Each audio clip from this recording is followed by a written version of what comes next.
The fluorescent lights hummed, casting a sickly yellow glow over the mostly empty McDonald's dining area. Karen wiped the counter and glanced at the clock. 11:47 p.m. 13 minutes to close. Another dead night, and she'd be home before midnight, like always. Or so she thought. A light rain began tapping against the large windows, sending streaks down the glass and distorting the view of the dimly lit parking lot outside. A chill crawled through her, and she hugged herself, glancing around the empty restaurant.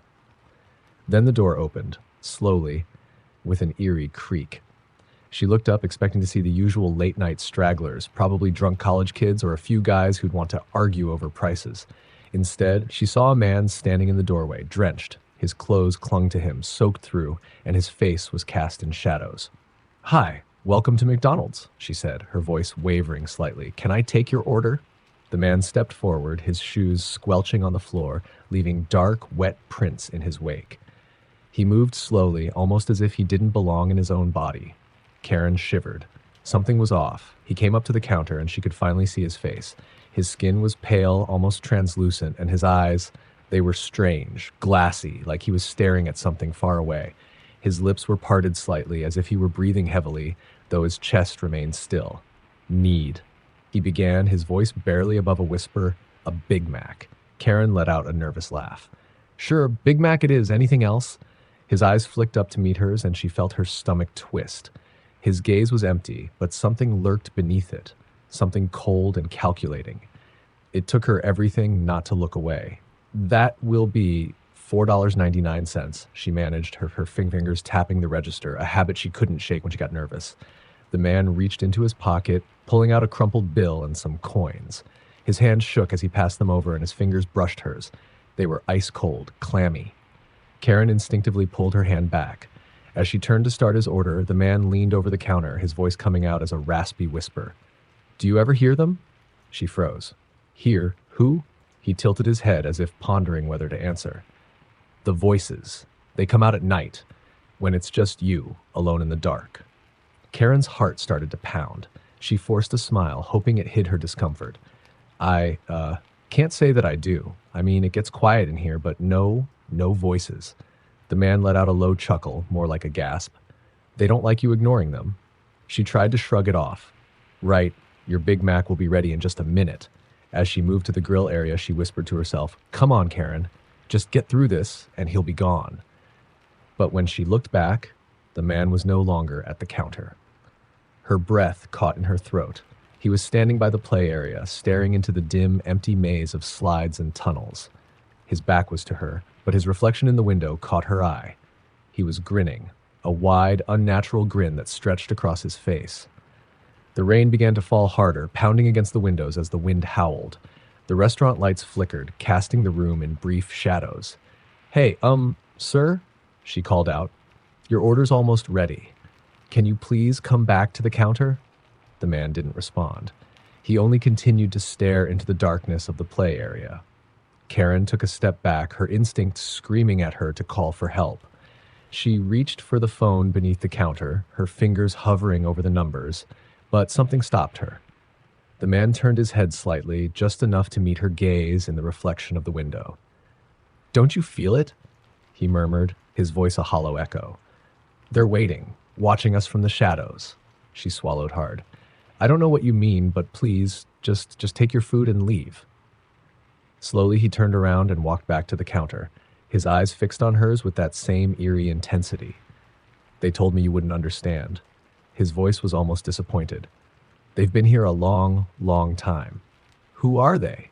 Karen whispered, barely able to keep her voice steady. He smiled wider, his teeth yellowed and uneven. "You'll meet them soon enough." Just then, the lights flickered and went out, plunging the restaurant into darkness. Karen's heart pounded as she fumbled for her phone, its small flashlight illuminating only a small circle around her. She pointed it toward the counter, but the man was gone. A sound echoed from the play area, the rustling of plastic, like something slithering through the tunnels. She held her breath, listening, hoping it was just her mind playing tricks. But the sound grew louder, closer. A faint giggle echoed, distorted and low. "Hello?" she called out, her voice trembling. "Sir, are you still here?" No answer. The play area loomed in front of her, dark and silent. She shone her phone's light into the tunnels, hoping to find nothing. Instead, she saw a pair of small white eyes staring back at her from deep within the tunnel. They blinked slowly, and then a face, a child's face, emerged from the darkness, lips twisted into a wicked grin. Karen screamed, dropping her phone as the child's face disappeared, replaced by the same eerie laughter, echoing around her, filling her head. She scrambled backward, heart racing, as other faces started to appear. Pale, hollow-eyed, all children, watching her from the shadows, grinning, whispering her name. The man's voice echoed around her, though she could no longer see him. "They've been here a long time, waiting for someone like you to play with them." No, this isn't happening," she muttered, her voice barely audible as she stumbled toward the exit. But as she reached the door, it wouldn't budge. She pounded on the glass, screaming for help, but no one was there, and the rain drowned out her cries. Behind her, the whispers grew louder, closer, filling her ears with their taunts, their laughter. "Stay with us." The lights flickered back on, but the restaurant was empty. No man, no children, just the echo of her own heavy breathing and the faint sound of rain against the window.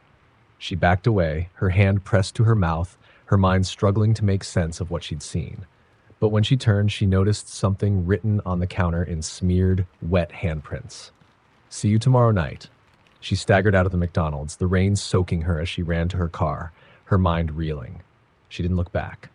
But she knew, deep down, that she'd never be able to forget the faces in the dark, or the voices, waiting patiently for her return.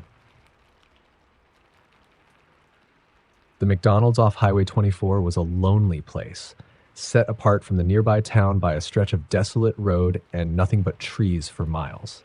Jacob, the overnight manager, had spent years working the night shift, and though the job was lonely, it was quiet. He liked it that way. One stormy night, around 2 a.m., Jacob was at the counter refilling sauces when he heard a strange noise from the back corner of the dining area.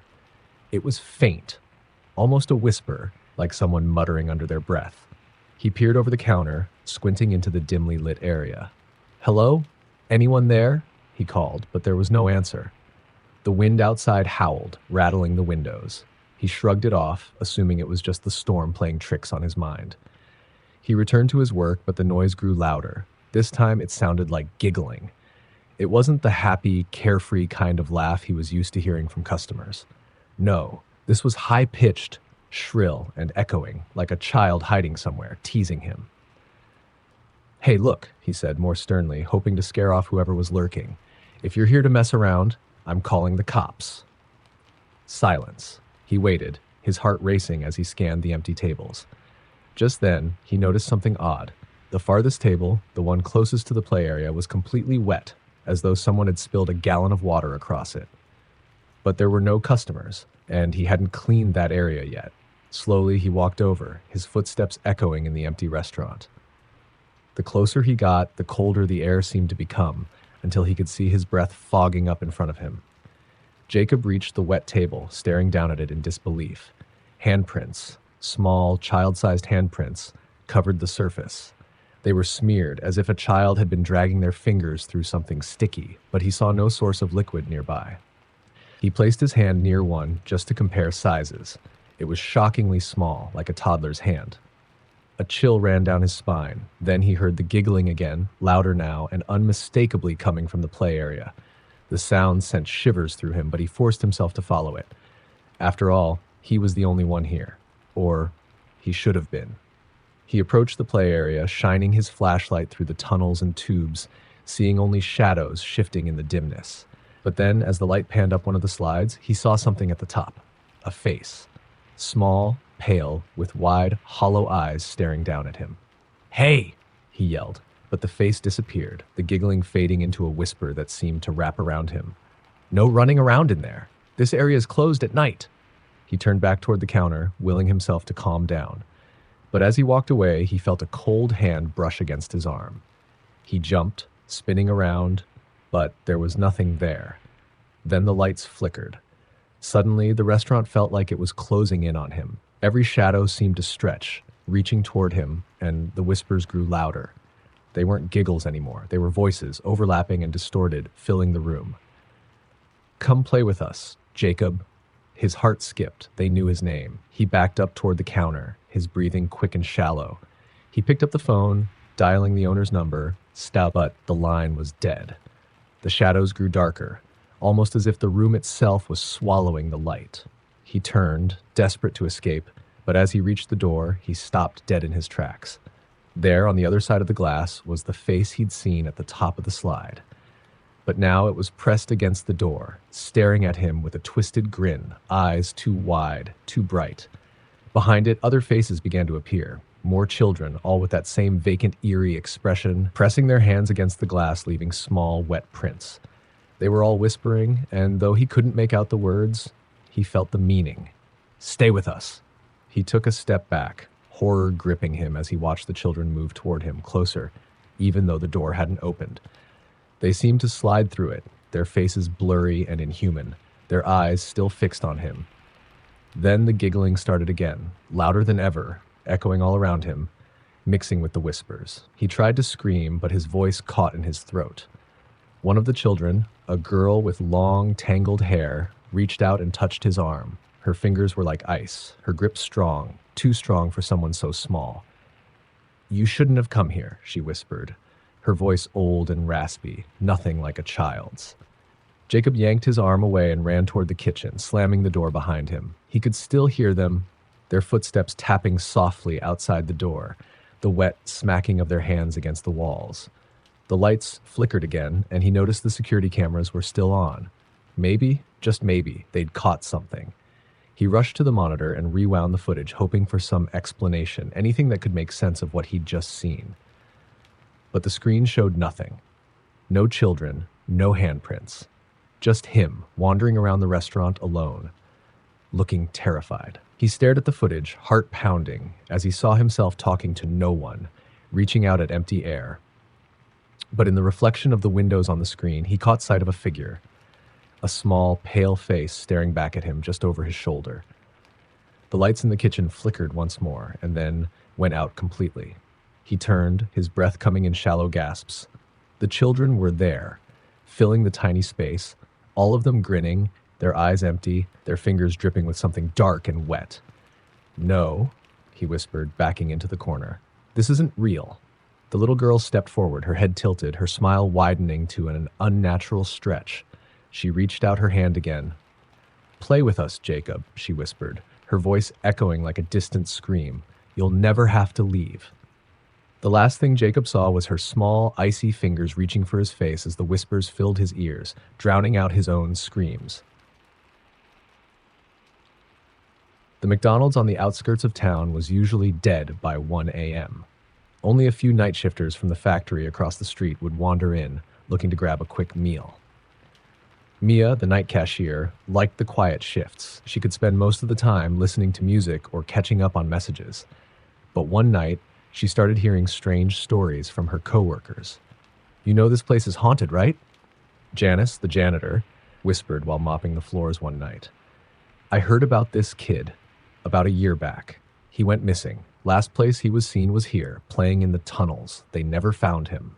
Mia laughed it off, but Janice looked deadly serious. "Every so often you can hear him laughing," Janice continued, her eyes darting around the dim dining room. "Sometimes he'll even call out for his mom, like he's still stuck somewhere." Mia tried to shake off the story, and let her out, but a chill crept over her. After that, she couldn't help but feel a little on edge. A week later, she was working another late shift, alone this time, just waiting for the clock to hit 3 a.m. so she could lock up and go home. The rain was coming down in sheets, tapping against the windows, and she hadn't seen a customer in over an hour. Then, out of nowhere, she heard it. Faint, muffled laughter coming from the play area. Her heart skipped a beat. She shook her head, telling herself it was just the wind or her mind playing tricks. But the sound came again, clearer this time. A child's laugh, high-pitched and giggly. "Hello?" she called out, trying to keep her voice steady. "Is anyone here?" The laughter stopped. She took a deep breath, trying to calm herself, but every instinct was screaming for her to get out of there. She had seen the play area on the camera when she locked it earlier. It was empty. There was no way anyone could be in there. But the laughter started again, louder now, almost echoing as if it were coming from inside the walls. And then she heard a voice. Mama, where are you? The word sent chills racing down her spine. She looked around, her hand shaking as she grabbed her phone and tried to call her manager, but the call wouldn't go through. She tried again, but all she heard was static. Just as she was about to run to the back office, the lights in the restaurant flickered, plunging her into darkness. She stood frozen, clutching her phone, her heart pounding in her ears. Then, slowly, the emergency lights came on, casting a faint, eerie glow over the play area. And that's when she saw him. A small figure standing at the entrance of the play tunnels, staring at her. His clothes were faded and worn, and his face was pale, his eyes large and empty. He looked like he was about 6, maybe 7, but something about him was wrong. "Mama, are you here?" The boy whispered, his voice thin and echoing in the empty restaurant. Mia's blood turned to ice. She wanted to scream, but her throat closed up. She took a step back, her eyes locked on the boy, who hadn't moved an inch. Who are you?" she stammered, barely able to find her voice. The boy tilted his head, his blank eyes staring straight through her. "I'm lost. I can't find my mama. Can you help me?" She shook her head, trembling. "This isn't real. You can't be real." The boy's face twisted into a sad smile, and he took a step toward her, his movements slow and unnatural. "She left me here. I was playing, and then I couldn't find her." Mia's eyes darted to the door. She needed to get out, but her feet felt glued to the spot. The boy was getting closer, his steps leaving faint, wet footprints on the floor. "Please, don't leave me," he whispered, his voice barely a breath. "Everyone leaves." Mia finally snapped out of her trance and sprinted to the door. She fumbled with the lock, her hands shaking so badly she could barely get a grip. But when she pulled the door open, a gust of icy wind hit her, and she stumbled back, gasping. The boy was standing right in front of her, his empty eyes fixed on her, his mouth stretching into a horrible, twisted grin. His voice echoed in her head, though his lips didn't move. "Stay with me, please. I'm so alone." She staggered back, tripping over her own feet, and crawled backward, desperate to put distance between them. She glanced around, hoping to find something, anything to defend herself. But when she looked up, the boy was gone. The lights flickered back on, and the restaurant was silent. Mia sat there, breathing heavily, trying to make sense of what had just happened. But then she noticed the wet footprints, tiny, child-sized prints, leading from the door back to the play area. Her hands trembled as she watched the footprints fade slowly, vanishing as if they'd never been there. She didn't wait another second. She grabbed her bag, left the restaurant, and didn't look back. The next morning, she told her manager she was quitting. When he asked her why, she hesitated. She didn't know how to explain the terror she'd felt or the boy with the empty eyes. But as she left, she caught sight of the play area one last time. For a brief moment, she could have sworn she saw him there, standing at the top of the slide, watching her with that sad, hollow gaze. As she hurried out the door, she heard his whisper echo in her mind one last time. "Don't leave me." And she knew that wherever she went, whatever she did, she'd never be able to forget those words. The McDonald's on Maple Street had always felt a little strange, like it was hiding a dark secret under the cheerful lights and familiar golden arches. People in town whispered about it. Some said they'd seen shadows move behind the windows after closing, while others claimed to hear voices if they drove by late at night. But Ethan didn't believe in ghosts. He had just started working the night shift and chalked up the stories to superstition. One night, close to 2 a.m., he was wiping down tables, alone. The place was empty, save for the low buzz of the fluorescent lights and the soft hum of the ice machine. He looked forward to closing up and heading home when he heard a faint scratching sound coming from the back of the restaurant, near the storage room. Ethan stopped, listening carefully, but the noise stopped too. He shrugged it off, convinced it was the building settling or maybe rats scurrying around. He went back to his cleaning and at one sad, but a few moments later he heard it again, louder this time, like nails dragging down a wooden door. He shivered and walked toward the storage room, calling out, "Hello? Anyone back there?" No answer. He felt a strange heaviness in the air, a chill that seemed to sink into his bones as he reached the door. The light above flickered as he reached for the handle, and for just a second he thought he saw a shadow moving behind the frosted glass window of the door. Ethan's heart skipped a beat, but he took a deep breath, opened the door, and peered inside. The room was empty, just stacks of boxes, cleaning supplies, and the mop bucket. He let out a relieved laugh, brushing it off. "Get a grip, Ethan," he muttered to himself, closing the door and heading back to the counter. But when he returned to the dining area, he stopped cold. One of the tables, which he just wiped down, was covered in wet handprints. They looked small, like a child's, and they formed a pattern across the table as if someone had been crawling across it. He swallowed, his eyes darting around the room, feeling suddenly vulnerable. "Okay, enough with the jokes," he called out, hoping that maybe someone was playing a prank on him. Silence. He wiped the table clean again, forcing himself to stay calm, but his hands were shaking. He finished up, locked the front door, and went to the back office to count the register. As he counted the cash, the scratching noise started up again, this time louder and more insistent. Ethan ignored it, trying to focus on the task, but the sound grew sharper, closer. It felt like it was coming from right behind him. "Stop it!" he shouted, his voice bouncing off the walls. The scratching stopped, and he exhaled, laughing nervously, embarrassed by his own outburst. But just then, his phone buzzed. He looked down, seeing a text from an unknown number.